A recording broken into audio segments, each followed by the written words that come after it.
Okay, awesome. So Mm. let me make it official. Thank you so much, Mansuraka. Hello, everyone. Thank you so much for joining us today.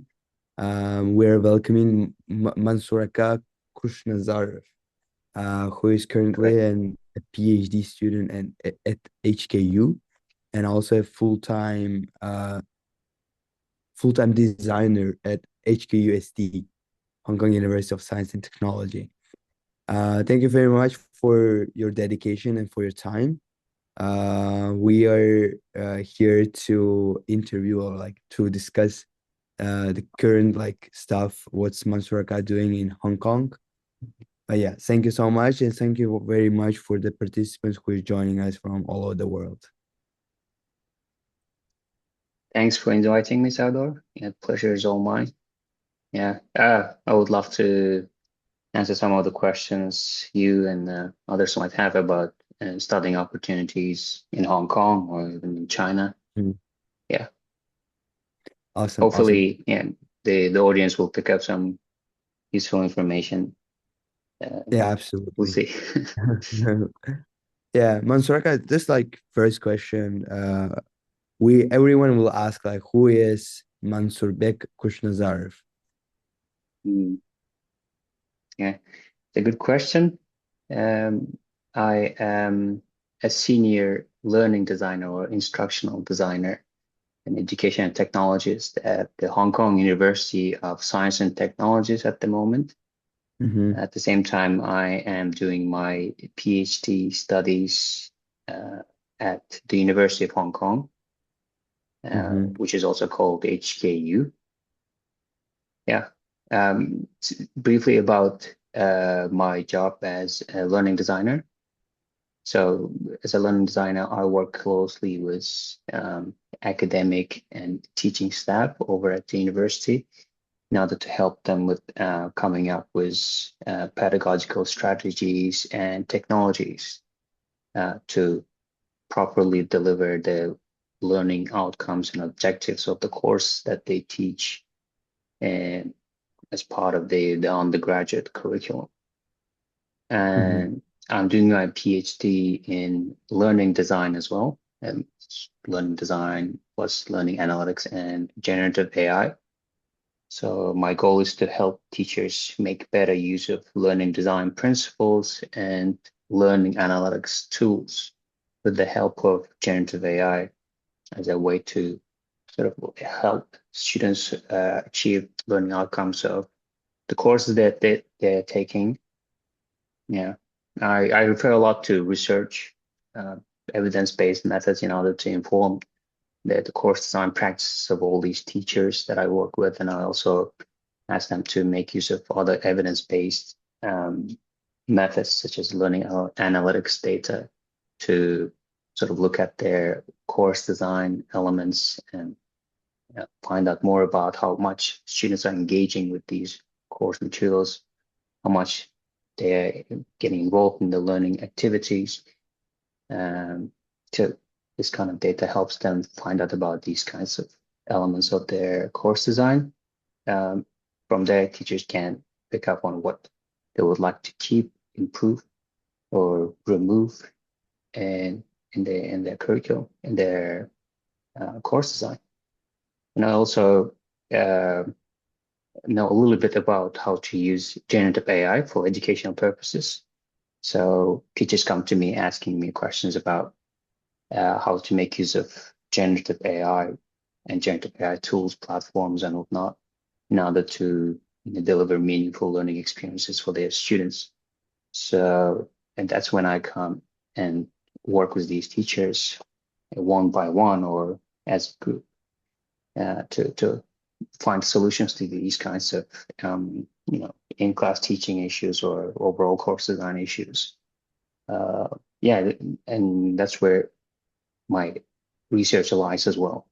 Um, over at HKU, my PhD proposal so far is around learning design, learning analytics, and generative AI. Yeah, Don't sound something crazy. Too yeah. much. Learning design is sort of a new field. It's sort of built on top of this old field called instructional design. So it's similar Mm-hmm. to what teachers do, but as learning designers or instructional designers, we don't directly deal with students. So we're sort of behind the camera or behind the stage. So teachers have face-to-face, one-on-one Mm-hmm. interactions with students, but sort of behind. We help them, for example, developing meaningful and engaging learning materials. For example, on Mm-hmm. Moodle, I don't know Yeah. what you guys use at Duke University. Normally, there's some kind of learning management system, LMS, that universities Yeah. use in order to deliver like the online materials.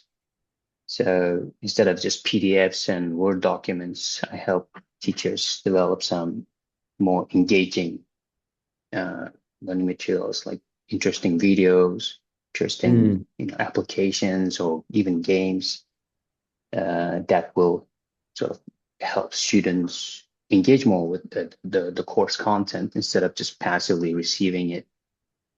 Yeah. See. Awesome. Yeah. That's good to hear. I mean, one of our Uzbek citizens at HKU doing research and teaching Chinese students. I mean, not directly teaching, but like preparing materials for the teachers to teach students. Um, This coming semester, I'll be teaching though. So instead of just being behind the scenes all the time, I would like to go in there and sort of face students and find out more about what's like to teach in a classroom atmosphere. Because, you know, if you have never made a movie, how can you critique movies? How can you absolutely. sort of judge movies? I'm Yeah. interested in movies. That's why I'm making this kind of analogy. But Yeah. yeah, if you have never played football, for example, how can you judge that, you know, Yeah. Kylian Mbappe is not doing well? So, Fair. so I can't really say that I helped teachers improve their courses if I have never taught before. So I need that exposure. I need that kind of one-on-one students so that I can relate more to teachers and understand their issues, their problems more, and help them overcome them. Yeah. Awesome. Awesome. Yeah, that's great to hear. And let's move on. And then, when does your application process start? So we know that you started your master's program at HKU, doing the same thing in education. You studied higher education, master's program. I'm not sure when was it, but it was like a lot of time ago. Yes. It was more than a decade ago. But I remember it as if it happened just yesterday. Um, all it happened very quickly without me realizing how it all happened. Now, looking back retrospectively, I feel like I got extremely lucky, but at the same time, I think this luck came from a place where there was a lot of time and effort put into sort of making that luck meet me. So if I have to get philosophical about it, so I was studying at the university, uh, so the Uzbek State World Language University. I was studying English philology there. There's a couple of my cousins who are also studying there. So um, I was always looking for opportunities to study abroad. It was never my intention to finish the university and stay in Uzbekistan in order to work as an English teacher or something like that. I always wondered what we'd like to study and live abroad. So it came purely from this place of curiosity uh, to experience uh, life abroad by studying abroad. So that was an opportunity for me that was available because I could look at my peers and some of them actually succeeded in winning scholarships in order to pursue degrees abroad or just to study, for example, one academic year, but the UGrad program. So it was Yeah, very, I think it still is very popular among it is. the Uzbek State World Language University students. I tried to, get that UGrad opportunity several times, but I failed. Uh, So, and many other scholarship opportunities. There were scholarship opportunities from the German embassy. I think it's called the DAAD. And there was Absolutely. also this program called Erasmus Mundus. And I remember applying to some universities directly for their scholarships, but I got rejected by them as well. Um, and then I realized in my third year that it would not be possible for me to do like an exchange program for 1 year or something. Instead, I decided to be more strategic about it and uh, start preparing to do my master's abroad instead, because I heard a lot of the master's programs would last only 1 year or 2 years maximum. And Hmm. then there was a couple of my peers at the time who managed to find out about this scholarship opportunity provided by this organization called Open Societies Foundation. So that foundation would offer master's scholarships to students, potential students from post-Soviet countries, including Uzbekistan. So they applied for that scholarship, and one of them actually got it.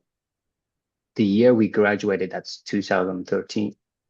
One of my peers actually got the scholarship and went to UK, to do his master's degree.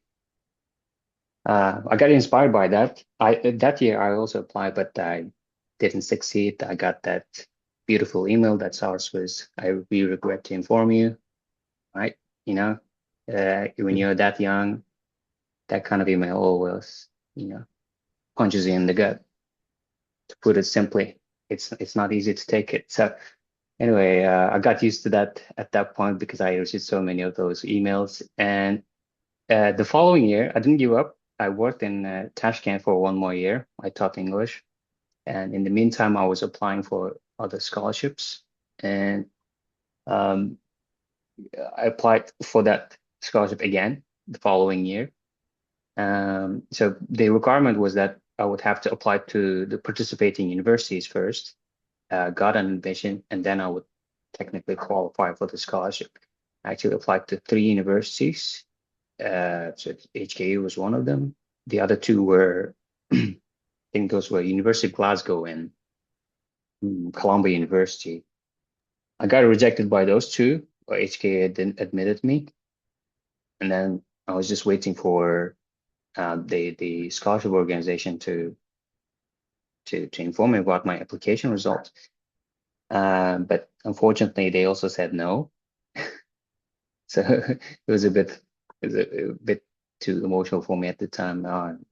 That's it. This year it didn't work out again. And at that time, the university kept emailing me. The HQ kept emailing me, asking me if I wanted to accept the admission offer. I didn't feel like replying back because I was in a really, bad state. I felt very emotional about the application result for the scholarship. So I thought to myself, what's the point of even replying back to this email? Because I don't have the scholarship anyway. So I can't actually pay my tuition fee at HKU to do my master's. So what's the point of even replying back? But then I thought, just out of curiosity, it takes courtesy. It takes me just 5 minutes to type this email. Let me just reply back to them. Let me be respectful. So literally on my phone, one of those early Android phones, smartphones, took 5 minutes on the street to reply back to that email saying, thanks for your email. I can't accept your admission offer. I appreciate it, but I cannot accept it because I was looking forward to this scholarship. But the scholarship organization did not select me as one of their winners.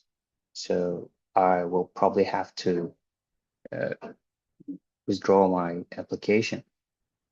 Then the following day, they replied back to me saying, we're sorry to hear that, but we have an internal scholarship at our faculty, the Faculty of Education of the University of Hong Kong.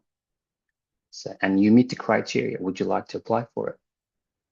I couldn't believe what I was reading. So jumped on the opportunity and said, yes, of course, I would love that.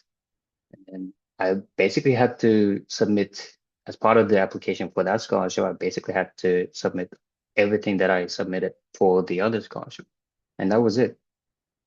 Then there was this short interview process. And I think in early June, I received the email saying, congratulations, got the scholarship.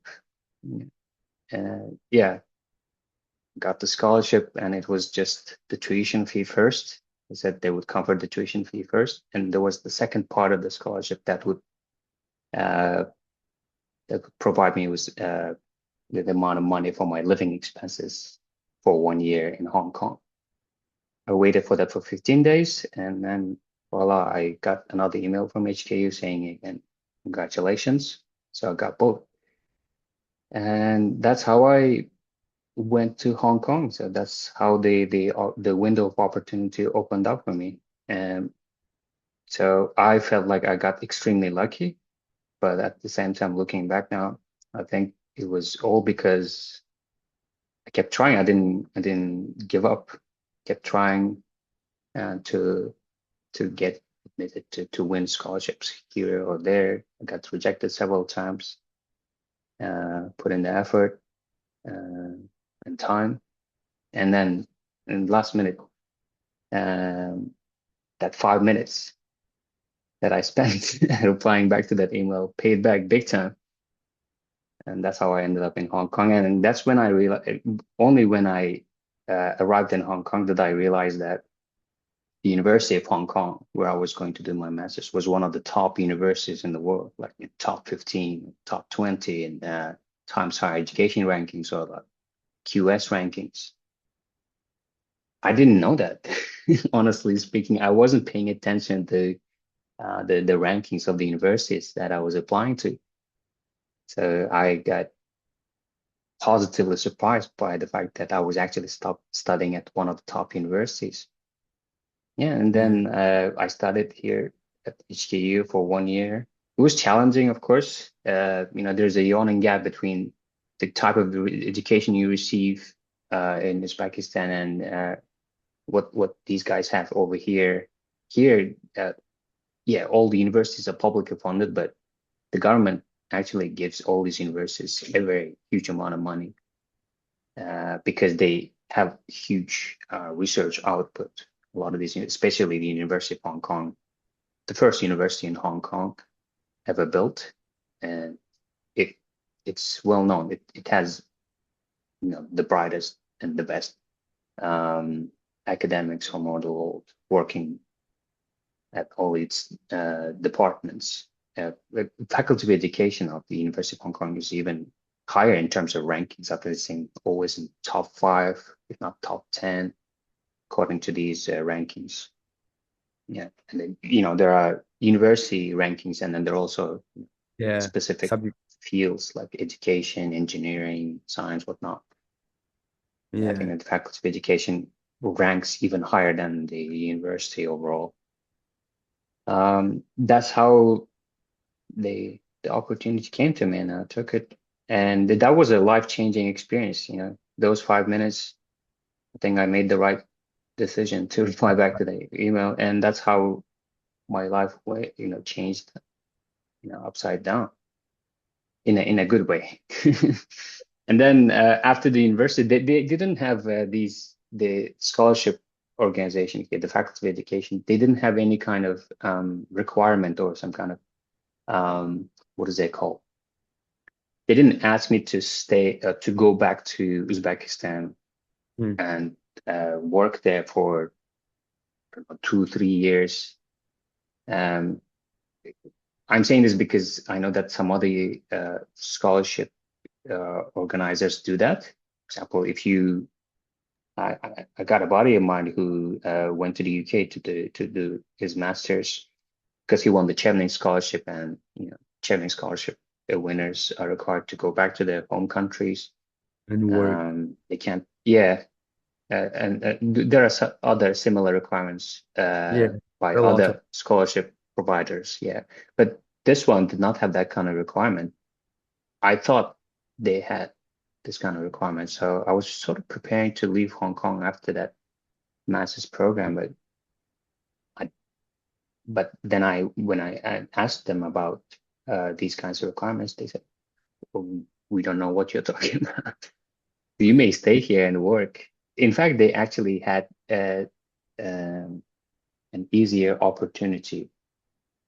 Basically, they created this kind of opportunity for students who come from abroad to study in these local universities to apply for a special visa. They call it immigration arrangements for non-local graduates.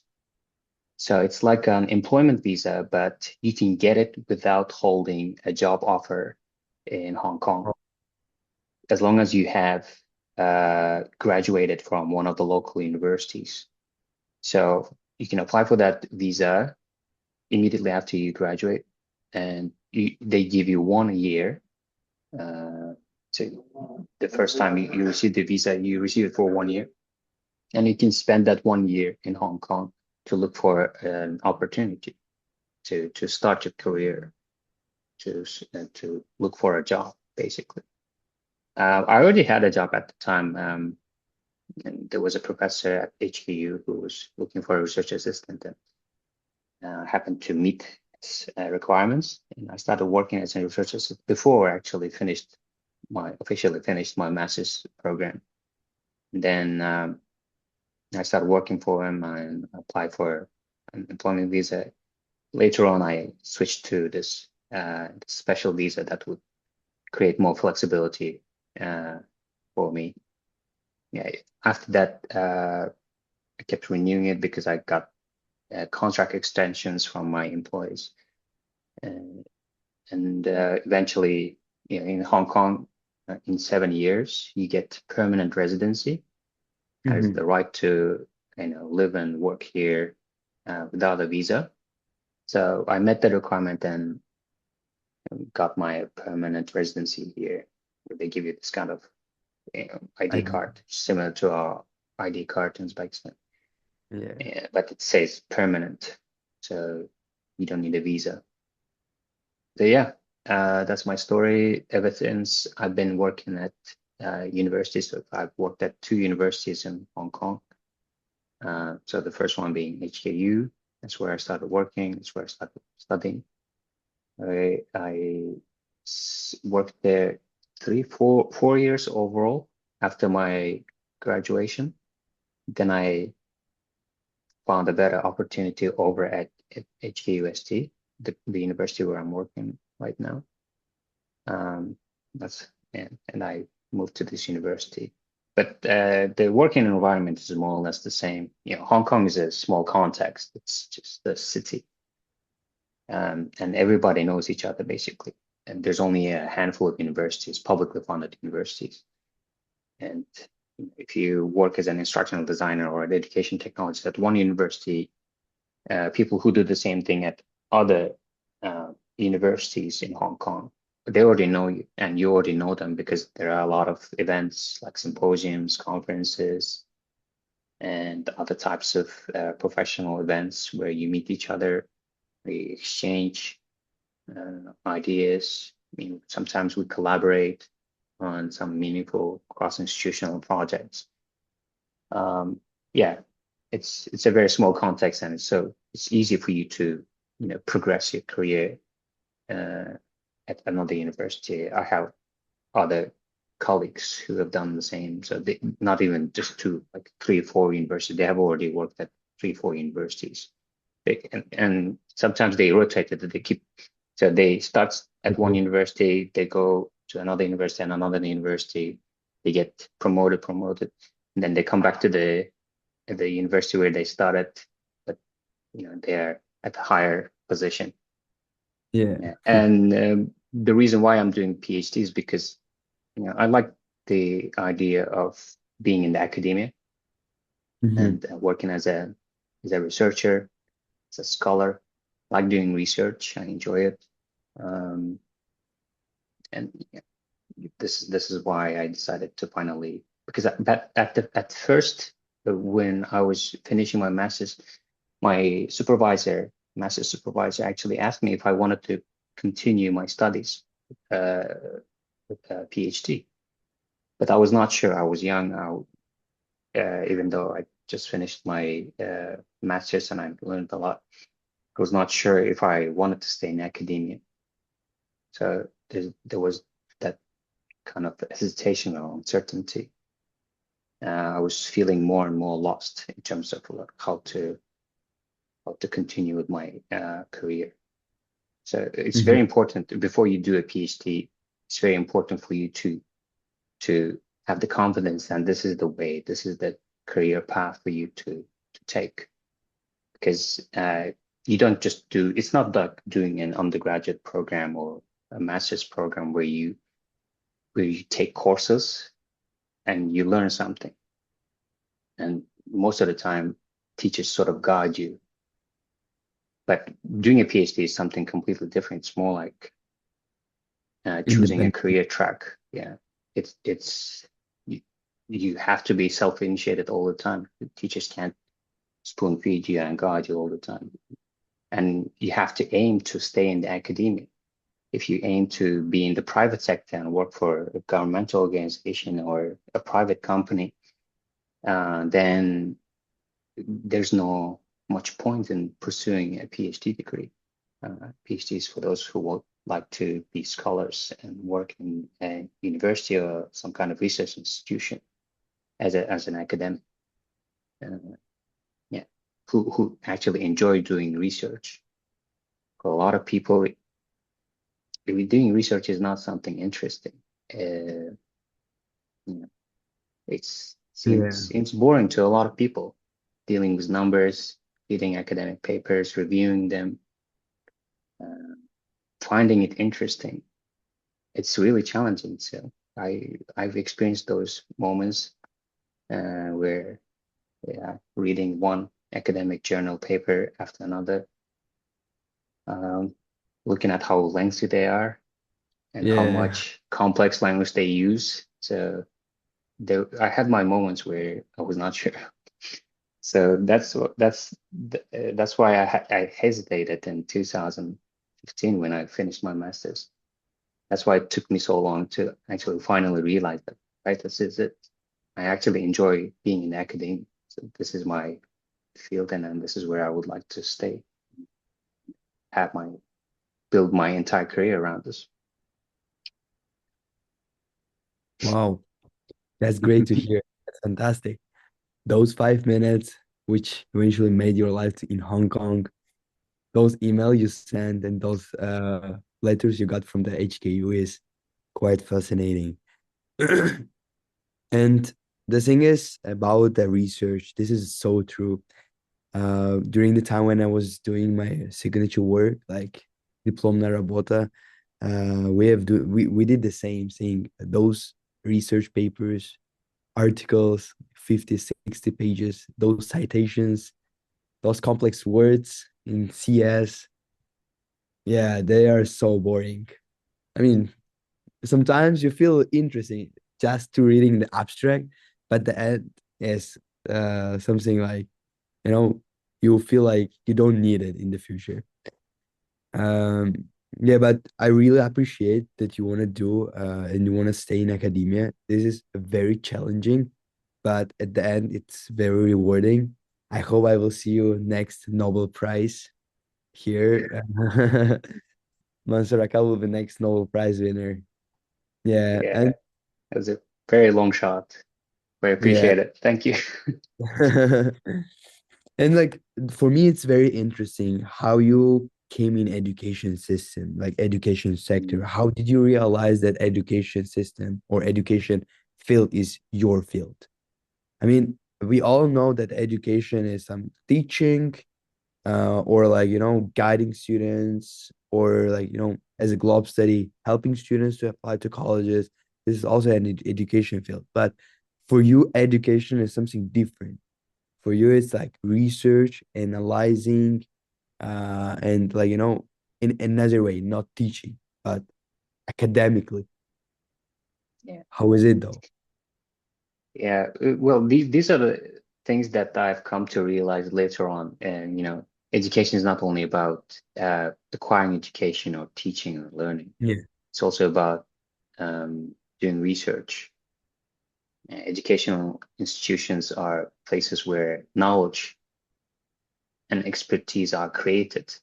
These academics and scholars who sit in their offices, doing research, they are heavily engaged in creating knowledge, by collecting data from different kinds of sources, you know, making sense of this kind of data, and the findings they have is also the issue inform the way how we live our lives.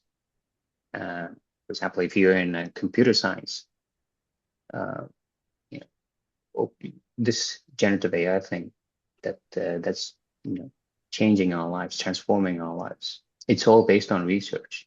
It all came from you know many academics and scholars in the field of AI, artificial intelligence, doing their research. And now we're seeing this big impact or result of it as a result of all this work. It's all cumulative knowledge and expertise that resulted in this thing called generative AI, ChatGPT, as we know it. But these are the realizations that I've made later on when I was fully grown up. But before that, I wanted to be in the field of education, not because of these reasons, but because I believe that education is something. I'm talking about acquiring education, doing a degree program, or basically studying, learning. It's something that transforms lives. It changes your life, regardless of your social status or background. Um, I don't think there's anything for me to hide. So I'll just say it straight. I don't really come from like a very, by even for example, Uzbekistan standards. I don't come from a wealthy family, not even like a middle class family or something. From a lower class family in a remote area of Uzbekistan, where we have a lot of issues in terms of like infrastructure and whatnot, societal issues, blah blah blah. But I don't get into those. So in that kind of atmosphere, you feel like there's only one way for you to go, that is up. But there's also many countless possible ways or pathways that you can end up in, and those are not good ones. But even though I was young, one thing I didn't know much, but the one thing I sort of realized that made sense to me was I I have to study. This is my way out. This is my ticket. Was the kind of feeling that I had. I didn't know. It was just a gut feeling. So by studying, uh, and to be honest, there weren't many examples for me. There weren't many role models for me to look up to at the time.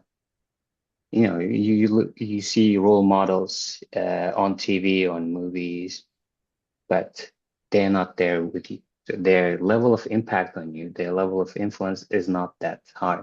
So if you have a role model, for example, some relative or some teacher that is at your school, their impact, their sort of influence on you is higher, much higher than those people that you look up to because they're famous football players or actors.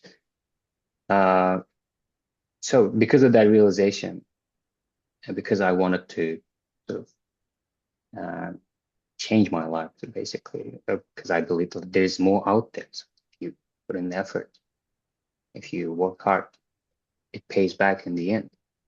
Uh, and yeah, and I also happen to be good at academic studies. Academically, I was good, um, but at the same time, there were moments where I felt lazy, felt like it was not worth it.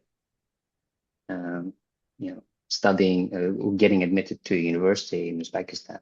Thought it was something that, only, you know, wealthy families could be able to afford.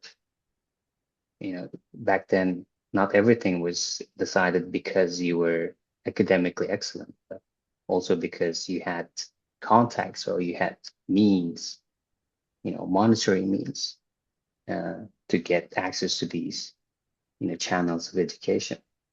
But despite all these odds, there was a little hope, even though like everything around me was saying, there's no hope. There's a little hope, but I kept saying to myself, well, maybe there is a way to make that happen. And yeah, I studied hard to get admitted to the university where I wanted to study, and then I saw the result at the end. So I got admitted, and I was happy. So that was my first realization. So if you put in the work, it pays off, and that was a big result, and nobody honestly expected it, even me. And we didn't even realize what it would mean for me or for my family later on. Coming to Tashkent from a small, remote area, that was also another eye-opening experience for me because there was a huge contrast in terms of uh, how life is like in my town and in Tashkent. Coming across many different kinds of people, learning from them, both positively and negatively. Uh, those things also shaped sort of my personality and also my thinking. But one thing that I always regular about or consistent about was I need to put an effort to excel academically, to improve myself as a person, to develop as a person, to widen my outlook, to be able to understand the world better, to have answers to all the questions that I have. It's always been sort of my curiosity, but also at the same time some kind of um, frustration. Like, I was not getting the right answers to all the questions that I had at the time in Uzbekistan. Maybe I was not asking the right people. Maybe I was not in the right place to ask these questions. And step by step, I started finding answers to all these questions. And at one point, you realize that it's time for me to move beyond this kind of setting. So this setting, this kind of atmosphere, this bubble, it's clear to me. I feel like I've figured it out, and I would like to know what's like to go, what's like outside this. So at first it was my hometown. Then I actually went to another nearby town to study for my high school, at an academic license. So my bubble became bigger. And then I went to Tashkent, it became even bigger. So at that point, I was like, all right, this is Uzbekistan. So that's clear to me. So what's out there? So let's go further. So, and that's, I think, how I ended up in Hong Kong. And yeah, it's all thanks to my education, so this power of education.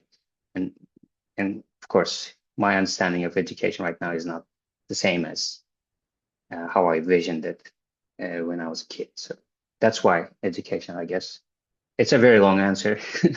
I Yeah, hope, I mean, yeah, I hope everyone understands what it got the summary of it. yeah, Yeah, that's my answer. Yeah. this is quite inspirational though.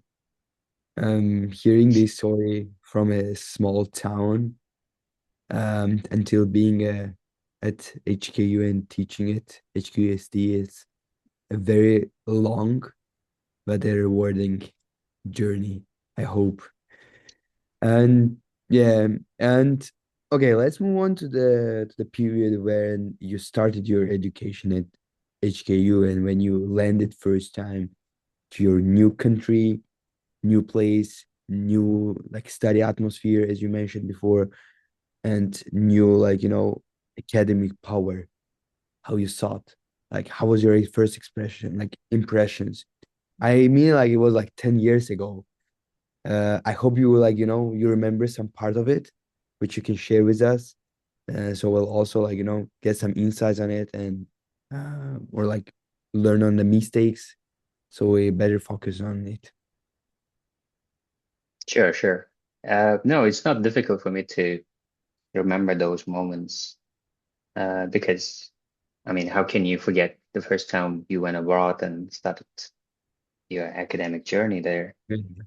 Um, I remember not liking Hong Kong first time I arrived in Hong Kong. I think it's been the experience for a lot of people, a lot of youngsters who went abroad, when they're 17, 18. Um, oh gosh, I think for those guys, it's even more difficult. I was already 22, uh, so I was an adult already. But even then, the first few months were quite difficult for me in Hong Kong because lifestyle here is completely different. It's a huge Yeah, metropolitan city. The pace of life is very, very fast. Even if you're not working or studying, just walking on the street and just observing people, you know, just looking at how life is, moving here, you can already feel that life is really fast here. Also, there were some other things that I had um, difficulties with, for example, getting adapted to you know, local cuisine here, um, finding food that I would like. Those were some of the challenges first because I didn't know much. I think I didn't do my research on how to navigate myself, navigate my life in Hong Kong. So I had these difficulties, and most of the time when uh, students come to Hong Kong, foreign students come to Hong Kong to study, they had already done their research. They'd already reached out to people who had studied there so that they could share their experiences with them, giving them some pointers, some useful advice. I had no such channels of information because literally there was no student yeah. from Uzbekistan who studied here. There was one exchange student, but um, he was Uzbek, but from the United States. So Mm. he couldn't tell me much about studying and living in Hong Kong. Um, here they like seafood a lot because they're right next to the ocean. But it was very difficult for me to find seafood, something that I would enjoy eating. Um, yeah, and another thing that I had difficulties with was the weather here. As you know, Hong Kong is very close to the equator, so it's Yeah. sort of a subtropical environment. Um, so when I arrived here, it was already late September. In Uzbekistan, it's already cool uh, around that time of the year. But when I got here and so I got a place, I got into a dorm closer to HKU. So I walked to HKU, the campus, but the campus was like a maze. So because it's located on a hill, Yeah. so sometimes the ground floor, so on a lower level, ground floor is here, but if you go up, there's another ground floor because all Mm. the buildings are located on the hill. And I looked at the map, I literally looked at the map of the campus, but I just couldn't figure out my way around. Uh, and it was all happening when I was like heavily impacted by this really humid weather. Late Yeah. September, I thought it would be cool, but it was actually really humid and warm. I remember sweating a lot, trying to find my way around the campus. I was supposed to meet someone, the leader of postgraduate students, but I couldn't find the meeting point. I kept looking around the map, trying to figure out my way around. Um, but then I started adjusting to lifestyle in Hong Kong. Actually, and after some time, I actually started enjoying it, um, enjoying the food, even the weather, the fact that it's warm most of the time, uh, and green like all year round, started influencing me in a positive way. You know, we're we're from Uzbekistan, and you don't often see lush areas where there are a lot of green trees, especially in winter. But here Yeah. it's like that all the time, and that also has some kind of positive effect on your mood. So just going out and like looking around and seeing all the green trees, even though it's a city, it's a city with a lot of skyscrapers and buildings, do come across a lot of parks, a lot of trees here. Well, infrastructure-wise, Hong Kong is one of the best examples. Uh, and also, what I started appreciating here was that people were quite humble. That was generally they are not very much self-centered people here, and just small things, and bumping into someone accidentally, even if you are the one who bumped into them, they are the ones who normally say, "Oh, I'm sorry." These small things were revealing to me. Uh, uh, they made sense to me, but at the same time, I was sort of pleasantly surprised. Wow, people are not lashing out at me because I bumped into them. So that's something new, because in Uzbekistan it's a bit different, and I think people can relate here. Most of the time you get yelled at, something like that. So these small things also uh, sort of help me shape my understanding of what it should be like, just basic manners of walking on the street and giving way to people, or basically respecting strangers, and not not mistreating them simply because they're strangers and not related to you. So these are also some things that I've come to understand and appreciate more as that time went by. And a couple of times when I went back to Uzbekistan, I sort of experienced this kind of reverse culture shock, where Totally. I I was I was actually feeling really disappointed by how life was like in Uzbekistan. So I couldn't help but compare all these small details with what I experienced in Hong Kong. So yeah, that was the beginning of my life in Hong Kong. Mm, awesome. That's great to hear. Um, yeah, I've never been in Hong Kong, but I would love to Mm. visit maybe next year. We'll see, we'll see. But like, so you started your education at HKU, you studied masters in higher education, you graduated from HKU. What was next? As I mentioned, while I Yeah. was I was writing my master's dissertation. So that's towards the end of the academic year in Mm, May.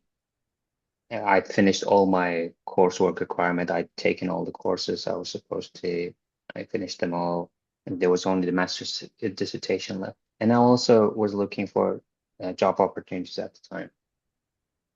And um, so I was applying to many different kinds of organizations, applying for many different kinds of jobs. But I found out through a friend of mine that there was a an English language professor who was looking for a research assistant who would help them build this kind of interactive platform to to learn about plagiarism, academic plagiarism, and how to be aware of cases of plagiarism. So basically, he needed sort of like an e-learning developer, not a web developer, but an e-learning developer to help build this sort of interactive tool. And I managed to convince them that I was the right person to do that. So they gave me the job for 1 year. It was a teaching development type of project that lasted for 1 year. That's Mm. when I picked up my interest in e-learning and education technologies. So that's how I sort of transitioned from higher education, or what's that called? Educational administration is a well-established research field. That's what I did for my master's, but I sort of transitioned from that field to another aspect or another research field in education. That is e-learning, education technologies. And first I worked for that English language professor. That was a great learning experience for me. That's where I picked up some skills and knowledge about e-learning authoring tools. Uh, and I also did quite a bit of literature review and research for the professor. That's where I also picked up some of the research skills. Yeah, that's how I started my professional career in Hong Kong.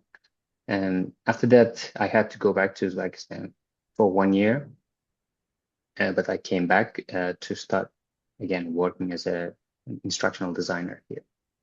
And I was doing research, and at the same time, I was working closely with a couple of university teachers, to help them build the courses that they were teaching. It's massive Common Core or general education courses that would have, I don't know, like 150 students every semester. Mhm. So that was the beginning of my academic, professional career here at the University of Hong Kong. Awesome. Yeah. I mean, analyzing all of this feels like was very like challenging because I remember back in like I rated like in like during like 2015, 2010, the Hong Kong or like China were like very undiscovered place of the world. And there were like very little number of foreigners at that time. And I understand you like you have like faced a lot of challenges and like you know except of this challenging you have done a lot. HKU working, getting a visa, getting a residence permit. I mean, it's very hard to get a residence permit in China. I mean, China and Hong Kong is a little different, but based on my experience, Chinese, like I'm currently applying for work work visa to China, which is very, very hard. Like they need a lot of documents for this, but it is what it is. And I Yeah. have one, yeah, and I have one last question. I don't want to take a lot of time. Um, my last question would be, in 10 years of your experience in Hong Kong, can you name us, like for example, three recommendations for the students who will go to study in Hong Kong in 2026? Mm, that's a great question. Um, mm, Three things. Mhm. Okay. I'm gonna start with the basics. Know about Hong Kong. Study as much as you can about Hong Kong. Study about the, you know, experiences of students, foreign students in Hong Kong. Mm, and also study about these universities that you're going to study at. Don't make the same mistake as I did. I didn't know that I was going to one of the best universities in the world. So that should also give you a little bit of context about what it would be like how academically rigorous and challenging it would be like to study at one of these universities. A lot of the youngsters in Uzbekistan who are planning to study abroad, they normally tend to go west. Yeah. US, wow, UK, wow, and they're not wrong. And Europe, yeah, great. Because US, United Kingdom, they have the best higher education systems, and they have the best universities in the world. The Ivy League, Russell's Group, they are top tier universities. But yeah, if you look at the rankings, like purely rankings don't matter much if you're choosing to do your undergraduate program abroad, but if you're doing your master's or PhD, it does matter a lot. Because a lot of times all these rankings are based on research output, not necessarily because they have the best teaching staff and the best courses. So if you look at all these rankings, you see that it's not just American and European universities that are out there. So there are these giant universities from Japan, China, Hong Kong, Korea, Singapore, which represent basically the Asian side of the higher education. So they have top tier universities, and actually their standards, the quality of education they provide, may be very much similar to, or if not better than what you would receive in the UK or in the US, but at a much lower cost. If you win a scholarship to study at one of these universities, that's great. Actually, I think there are more such opportunities provided by universities in Asia.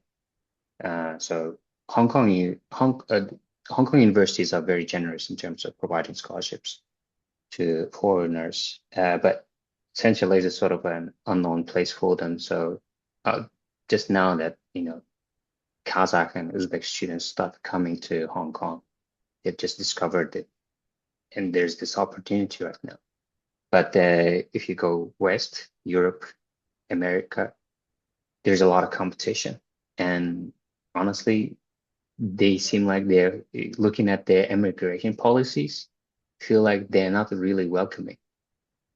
And if you choose to study at one of the universities, for example, in the United States, even if you get a scholarship, even if you get the admission, when you go to the embassy, you might get that no for purely hypothetical reasons. No, no, no, basically good justifiable reason. You may get rejected, and that's just the fact that they have a quota to meet. And if you're an unlucky one, all that scholarship, all that admission offer will go to waste. And same thing in the United Kingdom. I know a buddy of mine who had to spend a lot just to get medical insurance from NHS. Um,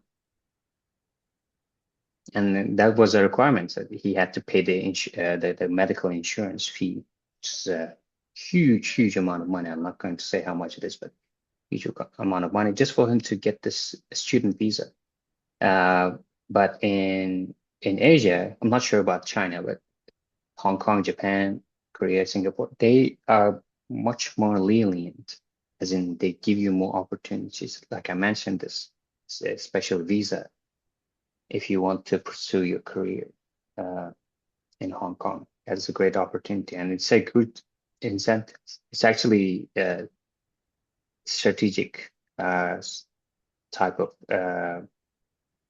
method applied by the Hong Kong government in order to attract the best minds to come and study at the Hong Kong universities. So there are these opportunities. So study about them. So do not just look down at them because they are in Asia compared to the ones in the West. Second, um, it's probably something that I haven't followed, but I think if I could, I would probably if I went back, for example, 10 years, I would probably focus more on also studying the language of the place where in Hong Kong they speak Cantonese, but it would be more mm, mm, much easier and more meaningful if you just studied Mandarin because they speak Mandarin here and they understand Mandarin here, and then that would create a lot more opportunities for you career-wise after your graduation. So, for example, if you're in computer science or other engineering fields, or I don't know, if you're in medicine, whatnot, knowing the local language or Chinese, one of the Chinese language, Mandarin, is very beneficial. So if you start early, it will be easier for you to pick up and continue here. I think that's my second advice. Third one would be keeping an open mind. I think you will see that there are a lot of differences in terms of culture and lifestyles. So be open-minded. Don't be quick to jump into conclusions, so don't be quick to judge their life, the base of life, their set. Just be open-minded and see if you can actually learn from these people. Like I mentioned, compared to, I guess I'm being a little bit stereotypical, but this is just purely my own experience. Compared to our people in Uzbekistan, here, what I've noticed, people are very humble, as in they they don't think of themselves too important, and that actually they have huge respect to strangers, and you feel that at the workplace, on the street, the public transport, whatnot. So you feel the need to comply and to be part of this kind of understanding and tolerant type of society when you come here. But uh, if you try to behave it's not the same way, I guess. Or you will see that some of the habits that you used to have in Uzbekistan and they would be okay there, they may not be okay here. So because these are not good habits. So see if you can improve on sort of eliminating these habits and pick up new ones that would help you develop as a person. Yeah, keeping an open mind and be willing to learn more about other cultures so that you can think from their perspective and understand life from their perspective. Yeah, they don't share the same values, for example, space as most of us do in Uzbekistan. But I think keeping an open mind is always a good thing. I think this advice applies to anyone who's willing to study abroad, not just in Hong Kong. Fantastic. Yeah, Thank you so much, Mansurbek. yeah, Again, thank you so much for your time, for your dedication. I mean, time is very valuable too nowadays. Doing PhD and working full time is very hectic, but yeah. we do appreciate your dedication you put into, like, developing the next generation who want to study abroad. Um, Again, I wish you best of luck. Maybe in 10 or 20 years, I will see you on TV with the Nobel Prize in higher education. And thank you so much. We'll stay in touch. If you'll need anything from our side, we're here to help you. Thank you so much for your time. Thank you for dedication. Thanks for having me. Really appreciate this. And also, yeah, hopefully this conversation will be useful for anyone out there who are willing to study abroad, who I'm sure, yeah. And I also want to compliment your effort here, group study, uh, trying to help out other people, other youngsters who like to study abroad, and giving them some kind of guidance or advice on how to go about this. Giving it some kind of inspiration is also uh, Yeah. a big deal. Yes, it means a lot to a lot of them. Yeah. Uh, Thank you so much. Thanks. This is Yeah. our Uh, I'm also open if anyone has any kind of question about studying here. A lot of the time, Google is your friend. You go to Google or even ChatGPT if you have specific questions about, oh, what kind of scholarship or what university. Google is your friend, but in terms of general advice, yeah, Mhm. I'm open to answer all the questions that they may have. Yeah. Yeah. Let's give like 2 minutes. If anyone in the audience have any questions, they Oh would yeah, like, yeah, other they than my can, cousins. yeah, just like unmute themselves or like ask the question. If they don't have, we can end the webinar. Or maybe your cousins have any questions.